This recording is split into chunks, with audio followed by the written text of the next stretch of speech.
तो लिस्ट तो फाइनली जो मैंने आपसे बोला था वो पूरी तरह से सच हो गया है। जिससे मैंने आपसे बोला था कि अवेंजर डूम्सडे की तरफ से जो 4 टीजर्स आ रहा है वो केवल फैंस को चूतिया बनाने के लिए आ रहा है। और ये भी बोला था कि जो स्टीव रोजर के टीजर में जिस तरीके से हमें स्टीव रोजर दिखाया जा रहा है क्लीन बियर्ड के साथ, वो पैगी के साथ इस तरीके से पास्ट में रह ही नहीं सकता है। क्योंकि स्टीव रोजर पास्ट में गया और उस जगह गया जहाँ पर सबको पता है कि कैप्टन अमेरिका कौन है। तो इस वजह से कैप्टन अमेरिका को अपनी आइडेंटिटी हिडन करके एक्चुअली में पैगी के साथ रहना पड़ेगा और ऐसे रहना पड़ेगा जैसे वो हमें इन्फिनिटी वॉर में लॉन्ग बियर्ड के साथ देखने के लिए मिला था। और फाइनली ये भी कंफर्म हो गया है कि स्टीव रोजर अवेंजर डूम्सडे में एज अ नोमैड का कैरेक्टर प्ले करेंगे। और ये सारी चीजें क्लियर हुई हैं अवेंजर डूम्सडे की फन टॉय लीक होने की वजह से, जिससे सारे कैरेक्टर्स के टॉय लीक हुए थे। बट यहाँ पर सबसे इंपॉर्टेंट टॉय कैरेक्टर था एक्चुअली में स्टीव रोजर का। तो आप इस टॉय को थोड़ा सा अच्छे से नोटिस कर सकते हो तो आपको पता चलेगा कि स्टीव रोजर की यहाँ पे लॉन्ग बियर्ड है एंड उनके हाथ में म्योनियर है। तो इस टॉय ने पूरी तरह से पोल खोल दी है कि Steve Roger as Avenger Doomsday में किस तरीके से दिखने वाले हैं। और सबसे इंपॉर्टेंट बात की जो कि तुम्हें यहाँ नोटिस करनी चाहिए और वो चीज है कि स्टीव रोजर के हाथ में म्योनियर। जैसे स्टीव रोजर ने अवेंजर्स के साथ चीटिंग करने से लेकर उन्हें धोखा भी दिया। और वो धोखा ये है कि कैप्टन अमेरिका को एक काम दिया गया था और वो काम ये था कि स्टोन एंड म्योनियर को उनकी स्पेसिफिक जगह पास्ट में रख के आना था। बट कैप्टन ने म्योनियर को उसकी स्पेसिफिक जगह रखा ही नहीं और अपने साथ एज ए प्राइमरी वेपन घोषित कर दिया।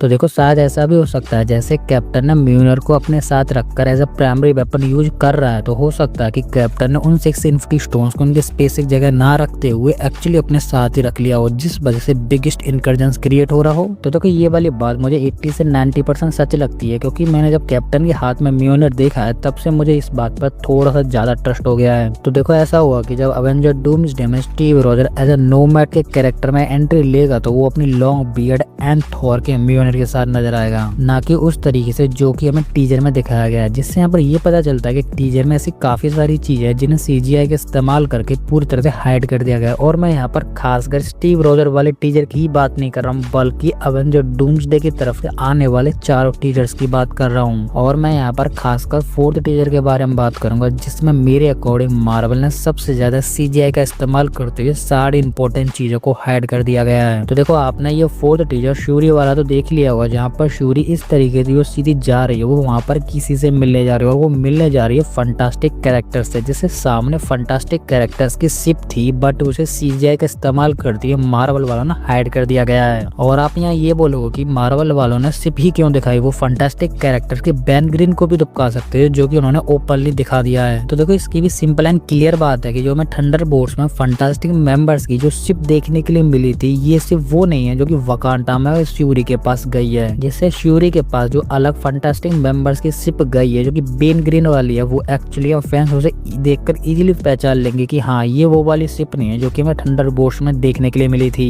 तो यहाँ पर यही क्लियर बात निकल कर आती है कि डूम्सडे की तरफ से जितने भी टीजर्स आए हैं उन सभी में CGI का इस्तेमाल किया गया। बट यहाँ बात निकल कर आती है कि ऐसा वो कौन सा टीजर है जिसमें सबसे कम CGI का इस्तेमाल करा, तो वो एक ही टीजर है, वो है एक्समैन एंड म्यूटेंट्स वाला टीजर। जिससे इस टीजर में हमें ऑलमोस्ट सारी चीजें क्लियर दिखाई जा रही है, जहाँ पर प्रोफेसर एक्स एंड मैग्नेटो साथ में बैठकर चेस खेल रहे हैं और उसके बाद हमें दिखाया जाता है कि साइक्लोप्स एक्चुअली में किसी पर अपनी लेजर बीम छोड़ रहा है। जिससे यहाँ पर ये पता चलता है कि कुछ एक्समैन कैरेक्टर्स खत्म हो गए जिनका बदला साइक्लोप्स ले रहा है। और इसी के साथ आप इस टीजर को थोड़ा सा इस तरीके से और इमेजिन कर सकते हो कि जब साइक्लोप्स एक्चुअली में जिसके ऊपर लेजर बीम छोड़ रहा है तो उसके जस्ट बराबर में कुछ और एक्समैन कैरेक्टर्स होंगे, जैसे डेडपूल, वुल्वरीन या फिर और कोई अदर कैरेक्टर्स। बट मार्वल वालों ने CGI का इस्तेमाल करके हाइड कर दिया है। और देखो मार्वल ऐसा नहीं करेगा तो ये स्पॉइलर सीन्स हो जाएंगे, जिससे मूवी को बहुत ज्यादा डैमेज पहुंचेगा। और इम्पोर्टेंट बात ये है कि एक्चुअली इन चीजों को मैं केवल प्रिडिक्ट कर रहा हूँ, ना कि डायरेक्टली ये बोल रहा हूँ हाँ यही होगा।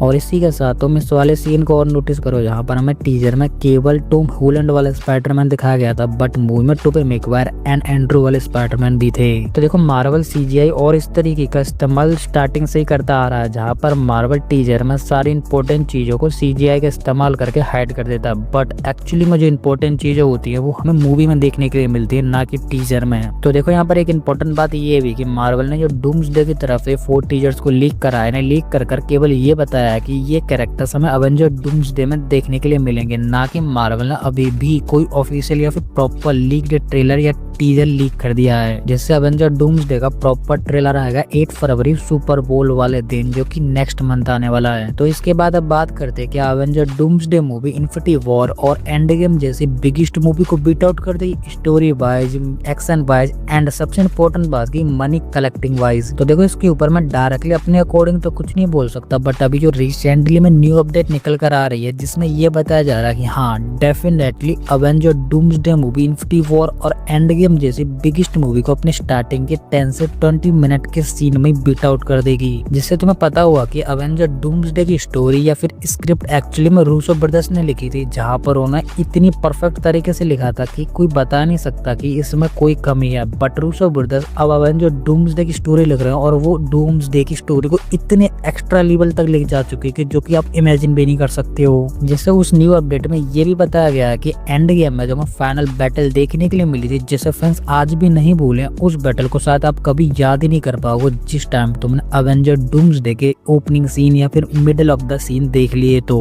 देखो जब कोई न्यूज इस तरीके से बोल रही है या फिर अपडेट पब्लिश कर रही है तो आप इमेजिन कर सकते हो कि एक्चुअली में अवेंजर डूम्सडे मूवी को किस तरीके से क्रिएट किया जा रहा है और किस तरीके से वॉच आउट किया जाएगा। जैसे मैं यहाँ पर ये बोलूंगा कि जैसे इन्फिनिटी वॉर मूवी में हर मिनट बाद इंटरेस्टिंग सीन आ रहा था और उसको खत्म होने के बाद उससे भी बेटर इंटरेस्टिंग सीन आ रहा था, सेम ऐसे ही इससे भी ज्यादा बेटर सीन्स एक्चुअली में शायद अवेंजर डूम्सडे में देखने के लिए मिल सकते हैं। तो देखो उस अपडेट में ये भी बताया गया था कि एंड गेम में जिस तरीके का फाइनल बैटल देखने के लिए मिला था उससे भी 2 टाइम ज्यादा स्ट्रॉन्गेस्ट, पावरफुल या फिर आइकॉनिक सीन एक्चुअली में तुम्हें अवेंजर डूम्सडे के स्टार्टिंग सीन में देखने के लिए मिल जाएगा। तो देखो ये तो रही कि ओपनिंग सीन बहुत ब्रूटल, एक्सपेंड या फिर बहुत डेंजरस रहेगा, बट यहाँ बात निकल कर आती है कि ओपनिंग सीन एक्चुअली में किस से फाइट होगा या फिर किस कैरेक्टर के या फिर किस यूनिवर्स से कनेक्टेड होगा। तो देखो इसके ऊपर कोई फाइनली अपडेट तो नहीं आई, बट मेरे अकॉर्डिंग ऐसा हो सकता है कि जो अवेंजर डूम्सडे का ओपनिंग सीन होगा वो एक्समैन म्यूटेंट मतलब अर्थ 1005 या फिर फैंटास्टिक कैरेक्टर्स के बीच में होगा, या फिर ऐसा भी हो सकता है कि एक्समैन वर्सेस टॉबी मैगवायर वाले यूनिवर्स में हो जाए। तो चलो ये तो होगी एक बात। तो इसके बाद अब बात करते हैं डूम के बारे में, जिससे डूम के बारे में आपको ऑलरेडी बता चुका हूँ कि डूम के अवेंजर डूम्सडे में काफी सारे और मल्टीपल्स वेरिएंट होंगे जिनका इस्तेमाल डूम करेगा, और एक्चुअली इन मल्टीपल्स वेरिएंट में कुछ फीमेल वेरिएंट भी रहेंगे। तो देखो यहाँ पर एक अपडेट ये भी निकल कर आती है कि डॉक्टर डूम के जितने भी फॉलोवर्स होंगे वो सारे डॉक्टर डूम की तरह केप और मास्क पहनेंगे, एक्चुअली पूरी तरह से डॉक्टर डूम बन के घूमेंगे। तो देखो इसके ऊपर मेरे पास कोई अपडेट तो नहीं है, बट मेरे अकॉर्डिंग हो सकता है कि शायद डॉक्टर डूम के जितने भी फॉलोवर्स होंगे वो डॉक्टर डूम की तरह ही बन के घूमेंगे। तो देखो इसका परफेक्ट एग्जांपल है फैंटास्टिक 4 का ये पोस्ट क्रेडिट सीन जिसमें फ्रैंकलिन को डॉक्टर डूम पकड़ने आता है। बट मैं यहाँ ये बोल सकता हूँ कि एक्चुअली में जो डॉक्टर डूम फ्रैंकलिन को लेने आया था ये एक्चुअली डॉक्टर डूम है ही नहीं, क्योंकि तुम यहाँ पर डॉक्टर डूम के इस कॉस्ट्यूम का नोटिस कर सकते हो जो कि अभी लीक्ड डॉक्टर डूम के पिक्स से पूरी तरह से मैच नहीं होता। और सबसे इम्पोर्टेंट बात निकल कर आते हैं यहाँ पर डॉक्टर डूम का ये मास्क, जो कि एक्चुअली में डॉक्टर डूम जैसा लग ही नहीं रहा है, क्योंकि ये मास्क एकदम क्लियर और स्टील का लग रहा है। बट यहाँ डॉक्टर डूम होता तो वो एकदम स्टाइलिश और डिजाइनिंग मास्क पहनता और वो भी हैवी मेटल का, जो कि एक्चुअली में ऐसा लग ही नहीं रहा है। तो ये वाली बात बिल्कुल सच हो सकती है कि डूम्सडे में डूम के जितने भी फॉलोवर्स होंगे वो एक्चुअली में डूम की तरह ही मास्क और केप पहनकर घूमेंगे। तो देखो मैं यहाँ पर एक बात और क्लियर कर देता हूँ कि जैसे हमें थंडरबोल्ट्स के पोस्ट क्रेडिट सीन में फैंटास्टिक मेंबर की जो शिप देखने के लिए मिली थी, बट वो शिप थी तो फैंटास्टिक फोर्स की, बट वो एक्चुअली में अर्थ 828 वाले फैंटास्टिक मेंबर्स की नहीं थी। तो देखो उस शिप को लेकर यहाँ पर एक छोटा सा रूमर्स निकल कर आता है कि एक्चुअली में वो जो शिप थी वो थी तो फैंटास्टिक मेंबर्स की, बट अदर यूनिवर्स के फैंटास्टिक मेंबर्स की, जिसको डॉक्टर डूम चुरा के लेकर आया था फ्रैंकलिन को किडनैप करने के लिए। तो देखो इस रूमर्स के बारे में तो मैं कुछ नहीं बोलूंगा कि ये कितना सच है कितना झूठ है, बट हाँ मुझे भी ऐसा लगता है कि हो सकता है कि शायद डॉक्टर डूम इस शिप को चुरा कर लाए हो एज अ फ्रैंकलिन को किडनैप करने के लिए। तो देखो इसका भी एक स्ट्रॉन्ग रीजन हो सकता है जिसकी अभी अपडेट निकल कर आई है, और वो अपडेट ये है कि डॉक्टर डूम फ्रैंकलिन को किडनैप करने के लिए एक्चुअली में फैंटास्टिक शिप चुराई थी, और वो इसलिए क्योंकि सबको ये लगे कि इसके अंदर फैंटास्टिक मेंबर्स है बट उसके अंदर डॉक्टर डूम एंड फ्रैंकलिन थे। तो देखो ये अपडेट मुझे इतनी तो सही नहीं लगती या फिर इतनी परफेक्ट तो नहीं लगती जितनी एक्चुअली में बताई जा रही है, बट इसके बारे में आपका क्या ओपिनियन है वो आप मुझे कमेंट में जरूर बताएं। तो यही थी सारी डिटेल अपडेट एंड स्टोरी जिनको मैंने आपको काफी अच्छी तरीके से एक्सप्लेन करने की पूरी कोशिश की, और फिर भी मैं यहाँ पर किसी भी अपडेट को मिस कर देता हूँ तो वो आप मुझे कमेंट में बता सकते हो, जिसे मैं अपनी नेक्स्ट वीडियो में कवर कर लूंगा। तो इसी के साथ अब ये वीडियो खत्म होने वाली, और आपको हमारी ये इंटरेस्टिंग वीडियो पसंद आए तो लाइक कर दे, और इसी के साथ आप इस चैनल पर नए हैं तो चैनल को सब्सक्राइब कर लें, और सब्सक्राइब करने के साथ साथ हमारे इस बेल आइकन को भी ऑल पे सेट कर लें, जिससे कि आपको हमारे इस चैनल की किसी भी नई वीडियो की अपडेट इजीली मिल सके। तो तो इसी के साथ अब मैं इस वीडियो को यहीं पे एंड करता हूँ। तो आप हंसते रहिए, मुस्कुराते रहिए और अपनी फैमिली के साथ खुश रहिए। तो मैं मिलता हूँ आपको किसी और ऐसी हमारी मज़ेदार वीडियो में, तब तक के लिए गुड बाय।